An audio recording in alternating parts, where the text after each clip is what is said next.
Oke, assalamualaikum warahmatullahi wabarakatuh, sahabat petani upland dan sahabat-sahabat urban farming dan teman-teman petani milenial dimanapun pagi hari Anda berada. Pada pagi ini saya melakukan aktivitas untuk merendam serbuk gergaji ini. Serbuk gergaji ini kemarin saya ambil ya dari tukang kayu. Nah, sebenarnya ini adalah kita gunakan nanti untuk melanjutkan media pengembangan dari mycorrhiza ya. Kemarin kita sudah membuat konten mycorrhiza. Nah, salah satu untuk inkubasi tahap ketiga yang kita lakukan itu adalah salah satu medianya yang kita gunakan ini adalah yang namanya serbuk gergaji ini ya.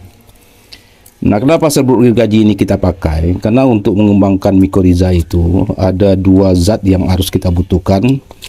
Yang pertama itu adalah glukosa. Glukosa itu adalah tempat makan ya, bukan tempat makan, tapi adalah makanan dari bakteri yang akan kita kembangkan. Nah, untuk kita mendapatkan glukosa kita nanti akan pakai bekatul atau dedak padi, karena dalam dedak padi itu banyak sekali mengandung glukosa ya. Nah, yang kedua itu adalah zat karbon. Nah, zat karbon ini adalah diperlukan oleh bakteri. Itu adalah sebagai energi bagi mereka ya untuk bisa berkembang biak dengan cepat ya. Jadi ini pernah juga kita buat jelaskan dalam konten terdahulu ya, kita bicara tentang masalah bakteri ya. Nah, cuma yang jadi masalah dalam serbuk gergaji ini itu banyak sekali zat taninnya ya. Jadi kita lihat ini. Jadi zat tanin itu seperti ini bentuknya ya. Ini bagi teman-teman yang belum pernah melihat zat tanin, kita sharing.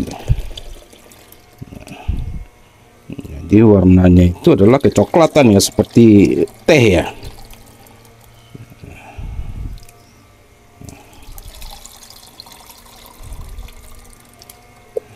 Ini zat tanin ini.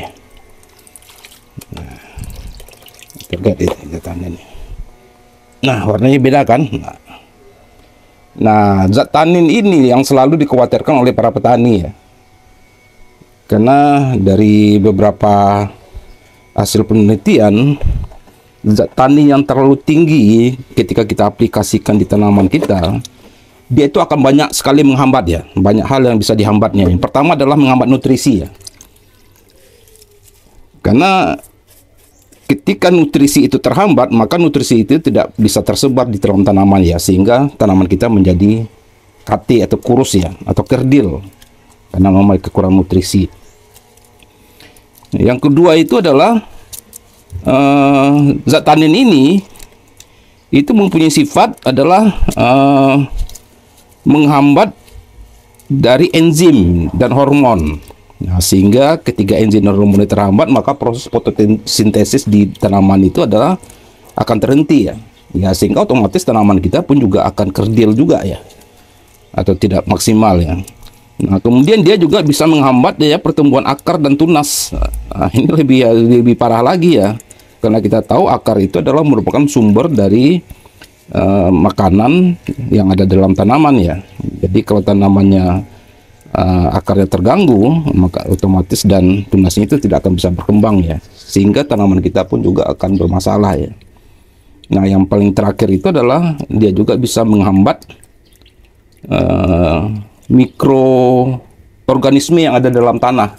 Jadi kalau kita nanti masukkan ini ke dalam tanah dan dia zat taninnya masih tinggi, nah mikroorganisme dia tidak akan bisa berkolaborasi ya dengan itu ya, dengan mikroorganisme. Bahkan bisa jadi mikroorganisme akan bisa mati ya, gara-gara zat tanin yang ada dalam serbuk gergaji kita ini ya. Nah, karena memang ya zat tanin itu sebenarnya adalah senyawa kimia yang mampu mengikat protein ya, protein yang ada dalam tanaman kita. Jadi kalau dia sudah mengikat protein, otomatis ya tanaman kita pasti akan kekurangan protein. Nah, namun untuk melakukan proses media tanam terutama untuk melakukan pengembangan mikoriza kemarin, kita membutuhkan ini salah satunya ya, walaupun nanti kita akan gunakan jerami padi ya, karena salah satunya adalah untuk makanan atau pengembangbiakan bakteri atau mikoriza itu, mereka itu dalam bentuk karbon ya. Nah, zat karbon yang paling tinggi, ya, itu adalah ada dalam serbuk gergaji ini. Ya, cuma dalam serbuk gergaji ini ada zat taninnya ya. Maka kita tentunya harus mengurangi dulu zat tanin yang ada di serbuk gergaji ini, sehingga yang ada itu nanti adalah tinggal unsur karbonnya saja, dan unsur karbon itu yang kita akan gunakan untuk melakukan proses pengembangbiakan dari bakteri mikoriza kita ya. Salah satunya cara bagi kita untuk mengurangi zat tanin yang ada dalam serbuk gergaji ini adalah dengan membuang taninnya ya. Cara membuangnya adalah kita rendam dia beberapa hari, kemudian nanti keluar zat kuning ini, zat kecoklatan ini ya, kecoklatan ini, sampai nanti warna coklat ini berubah menjadi jernih ya. Nah, jadi kalau saya sudah jernih, berarti zat tanin yang ada dalam serbuk gergaji ini sudah mulai berkurang ya. Nah, namun biasanya zat tanin ini ya, selama ini dianggap adalah merupakan penghambat dari penanaman kita ya, zat tanin ini biasanya dibuang ya, mereka buang. Nah, namun untuk kali ini saya menginginkan bahwa zat tanin ini kita akan coba menetralkan ya, dengan mengembangbiakan jakaba di sini. Nah, seperti konten-konten sebelumnya, kita sudah berhasil melakukan eksperimen untuk mengurangi zat tanin atau menetralkan malah ya zat tanin yang ada dalam sabut kelapa ya. Nah, sekarang kita akan coba membuktikan lagi apakah dengan menggunakan apakah zat tanin yang ada dalam serbuk gergaji ini itu juga bisa kita netralkan dengan mengaplikasikan jakaba, artinya kita mengembangbiakan jakaba dalam zat tanin ini ya. Oke, kita akan coba eksperimen. Mudah-mudahan eksperimen kita ini bisa berhasil ya. Dan kita lihat nanti hasilnya. Jadi nanti kita akan coba perbandingkan antara zat tanin yang kita berikan ke jakaba dengan untuk mengurangi jakaba. Nah, satu kita perlakukan hanya dengan menggunakan zat tanin dengan penambahan karbohidrat. Nanti kita gunakan air tepung ya. Biasanya saya gunakan tepung untuk mengembangkan jakaba. Tapi kita tambah dengan ZPT daun ya. Nah, kemudian ada satu perlakuan lagi yang kita gunakan untuk mengembangkan jakaba dengan zat tanin ini tanpa menggunakan ZPT. Jadi hanya zat tanin, kemudian karbohidrat itu dari air tepung. Satu lagi itu adalah isolat jakaba ya. Kita lihat mana yang lebih cepat ya proses perkembangannya, apakah dengan menggunakan ZPT atau hanya dengan tanpa ZPT juga sama proses pengembangbiakannya nanti kita akan buatkan tanggal hari ini ya untuk kita lakukan. Kemudian biasanya 5 hari dengan menggunakan ZPT itu adalah jakaba itu sudah bisa berkembang ya. Oke, mungkin kita langsung aja ke untuk ntar ya, kita ini agak sempit di sini, nanti kita kita di depan aja, kita di depan. Baiklah ya, kita akan coba mempraktekkan sekaligus ini adalah uji coba ya. Jadi bagi petani kecil seperti kita ini ya, model uji coba inilah yang merupakan bagian dari proses pembelajaran kita ya. Karena kita tidak mempunyai lab, tidak mempunyai ilmu yang cukup juga ya untuk melakukan proses penelitian seperti kawan-kawan kita yang ada di perguruan tinggi atau mungkin di lembaga penelitian ya. Nah, tapi kalau seandainya kita menunggu dari hasil penelitian mereka baru kita akan mengembangkan dunia pertanian ya, sampai kapanpun ya petani kita tak akan bisa maju-maju ya. Jadi tanpa harus kita menunggu ya, kita lakukan sendiri saja apa yang kita bisa lakukan ya. Karena dalam kenyataannya ya banyak penemuan-penemuan spektakuler dalam dunia pertanian ini ya justru tidak kita dapatkan dari kawan-kawan kita dari balai-balai penelitian atau dari perguruan tinggi malah ya. Contohnya seperti viral sekarang ini Biosaka yang ditemukan oleh Bapak Muhammad Ansor. Muhammad Ansor hanyalah petani biasa seperti saya dan seperti kita semua juga ya. Setelah hasil eksperimennya, baru sekarang ini para peneliti sibuk untuk melakukan proses penelitian lebih dalam ya. Nggak ditimin apa-apa. Nah, termasuk yang ini, termasuk Jakaba ini. Jakaba ini ya, ditemukan oleh Pak Junaidi Said ya. Jadi bukanlah seorang peneliti sebenarnya, bukan tidak mempunyai latar belakang pendidikan pertanian juga ya. Tapi Pak Junaidi bisa menemukan ini, dan ini adalah merupakan sebuah penemuan yang juga luar biasa ya. Nah, tapi alhamdulillah dua-dua mereka, Bapak Muhammad Ansor dan Bapak Junaidi itu adalah sahabat saya. Dan ketika saya nanti memerlukan sesuatu kepada beliau, beliau siap membantu saya dan selalu mau berkonsultasi ya untuk hal-hal yang terkait dengan dunia pertanian. Oke, kita lanjut saja untuk menjelaskan prosesnya. Tadi saya katakan bahwa kita akan mencoba mengembangkan Jakaba ini dengan dua versi. Yang pertama adalah dengan hanya memberikan zat tanin. Jadi kita masukkan saja zat tanin ini. Ada 3 gayung ini ya, 3 gayung sedikit. Nanti kita masukkan makanannya, yaitu karbohidrat. Saya biasanya gunakan air tepung ya, air tepung.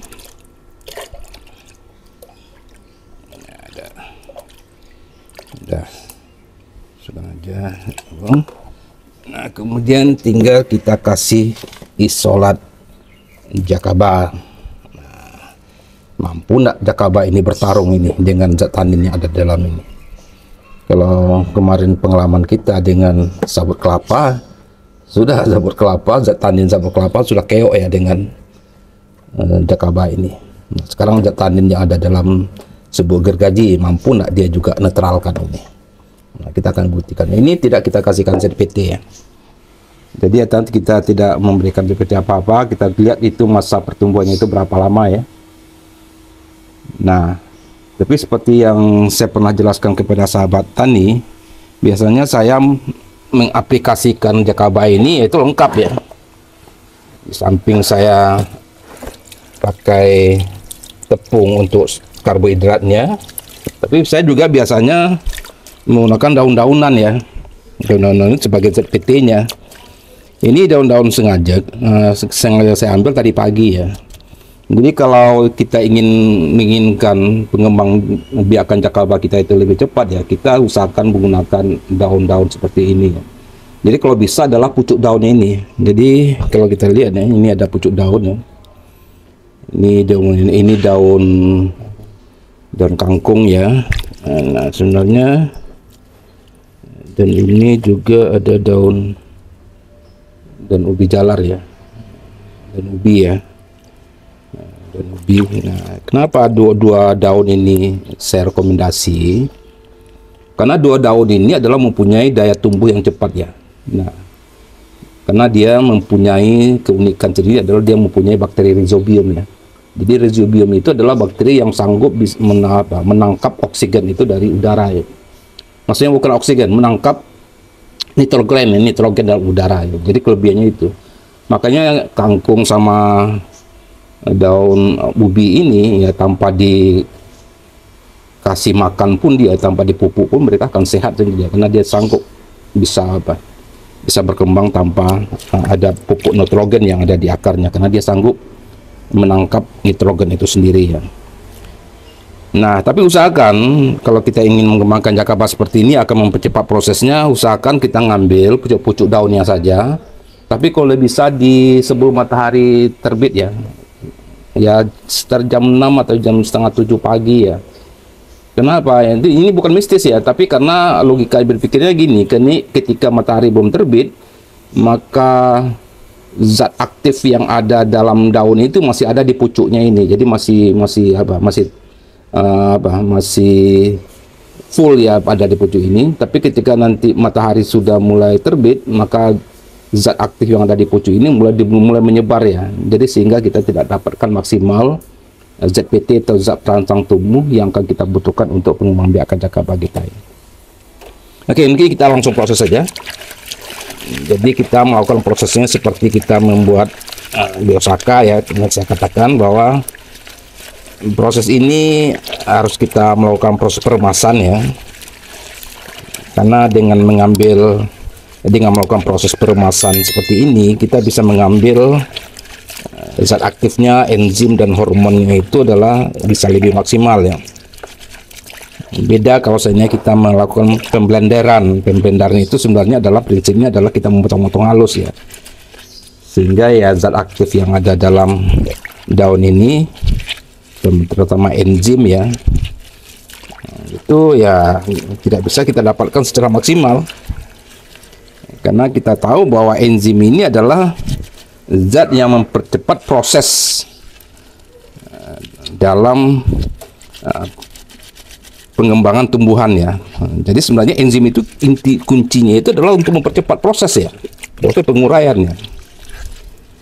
Nah, jadi kalau seandainya kemarin kita ngomong tentang masalah katalis ya, sebenarnya kalau dalam pengetahuan saya ya, katalis itu sebenarnya adalah enzim ya. Adalah enzim. Tapi nanti nggak tahu lah, nanti kita akan coba lihat lagi ya. Nanti kita akan coba buktikan bahwa enzim lah yang akan mempercepat proses tanpa mengurangi unsur-unsur esensial yang ada dalam sebuah tumbuhan ya. Nah, sebenarnya kita gampang sekali lah membuat enzimnya. Jadi kemarin itu ketika kita melakukan proses fermentasi kubis ya, sauerkraut itu sebenarnya adalah proses fermentasi enzim ya.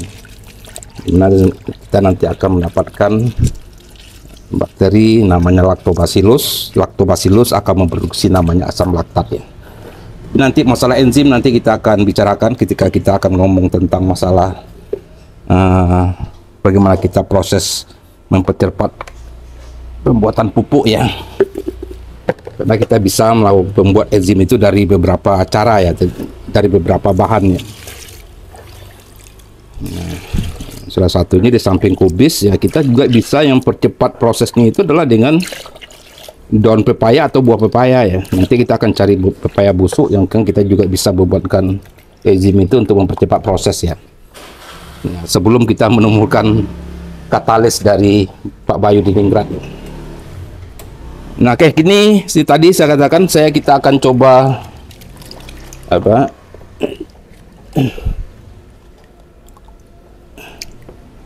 Nah, ini kita masukkan zat perangsang tubuh. Ya, oke. Tapi ini sudah masuk, belum masuk apa ya? Aduh, ada kelebihan ini ya. Kita kasih aja zat tanin ya. Jadi ini yang punya zat tanin, punya ZPT, dan punya karbohidrat, dan kita masukkan isolatnya ya. Ini Jacobah, sisa Jacobah kemarin yang belum sempat kita kembangkan, kita masukkan dia semua ya, karena dia kering nanti kurang bagus lagi ya.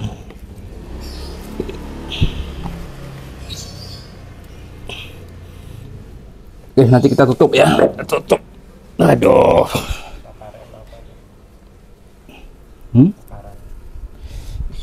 Nah, oke. Jadi sebenarnya takarannya ya, kalau dalam model seperti ini kita tadi kan dua gayung ya. Ini dua gayung seperti ini setengah liter ya. Setengah liter berarti ada sekitar lebih kurang 1,5 liter ya. 1,5 liter. Ini tadi zat tanin, kemudian sekitar 2 liter itu air bukan cucian air tepung ya, gunakan air tepung makanannya. Kemudian ya isolatnya. Jadi isolatnya kita banyak aja kita yang masukkan ya, tidak masalah. Karena isolatnya pun sebenarnya ya tidak begitu penting bagi kita ya sebenarnya. Sebenarnya walaupun ini bisa juga kita langsung aplikasikan ke tanaman, tapi kita jadikan isolat saja ini yang jamurnya ini sendiri. Karena yang kita butuhkan dari jakaba ini adalah lebih banyak adalah airnya ya, karena airnya yang lebih banyak mengandung bakterinya ya. Oke, mungkin demikian saja sahabat tani urban, pada sana tadi milenial, dan sahabat tani upland. Nanti kita tutup ya. Ini ada kaos apa ya, kaos nggak bisa dipakai lagi, kita kemanfaatkan saja untuk menutupnya ya, karena pengembangbiakan jakaba itu adalah secara aerob ya. Kita tutup seperti ini. Oke, supaya kita jangan lupa nanti kita kasih tanda ya. Ini kita kasih tanda ya. Ini kita laksanakan 30 September, Sabtu 30 September. Ini tidak menggunakan ZPT. Nah, jadi kita akan uji ya bagaimana proses pengembangannya.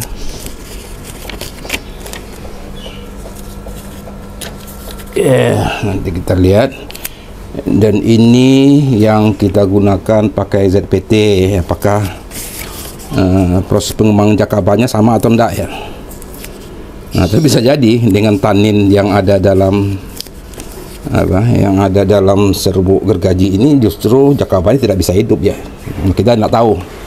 Kita akan coba buktikan saja ya. Nah, jadi ini ya.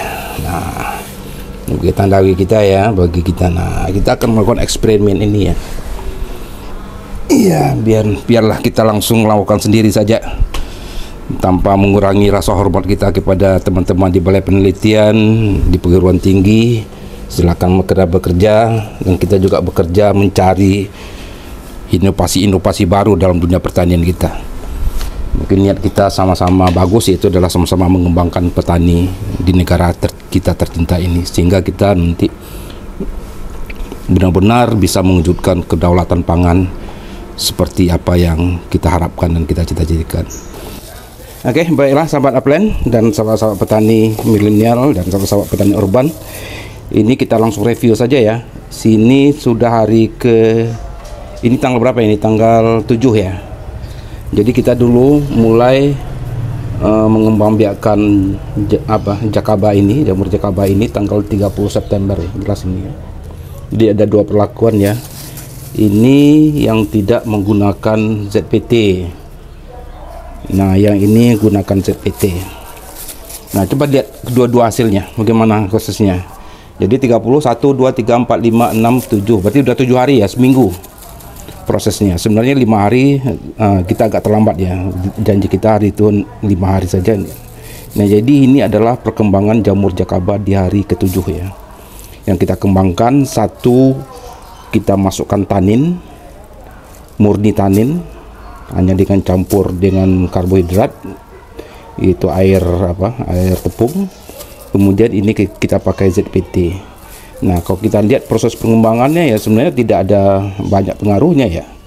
Antara yang diberikan ZPT dengan tidak diberikan ZPT pun sama-sama berkembang baik ya. Memang yang dikasih ZPT ini agak agak banyak tumbuh jamurnya ya. Nah, ini lihat ini udah jadi sebenarnya ini. Sebenarnya tambah beberapa hari lagi sudah menjadi. Nah, ini yang pakai ZPT ya. Nah, jadi jamurnya ini. Nah, yang ini sama sekali tidak gunakan ZPT, betul, dengan hanya air tanin plus dengan isolat jamur jakaba. Nah, ini hampir sama ya. Jadi sebenarnya tidak banyak pengaruh bagi jamur jakaba ini. Air tanin atau tidak air tanin pun tidak jadi masalah mereka ya. Jadi sebenarnya tidak terbukti ya sama sekali bahwa tanin akan memperlambat pertumbuhan jamur jakaba. Itu sama sekali tidak terbukti di sini ya. Jadi jamur jakaba tetap berkembang, walaupun memang perkembangan itu sedikit agak lambat ya dibandingkan dengan yang pakai ZPT ya. Tapi tidak begitu signifikan ya perkembangannya itu. Nah, kemudian pun dari airnya, itu kemarin itu kita lihat kan airnya coklat ya. Ini sama sekali tidak ada coklatnya lagi. betul-betul putih dan bersih ya, hanya dengan waktu 7 hari saja ya. Oke, artinya kita bisa menetralkan, kesimpulan kita adalah kita bisa menetralkan tanin ini dengan mengaplikasikan jamur jakaba di sini. Artinya sekali lagi bahwa zat tanin dengan mengaplikasikan dengan jamur jakaba itu sama sekali tidak ada pengaruhnya apa-apa, dan kita bisa menetralkannya bisa hampir 100% ya. Nah, untuk kebenarannya kita langsung nanti akan bisa uji lab, atau mungkin kita langsung aplikasikan saja ke di tanaman kita ya. Oke, demikian saja sahabat petani.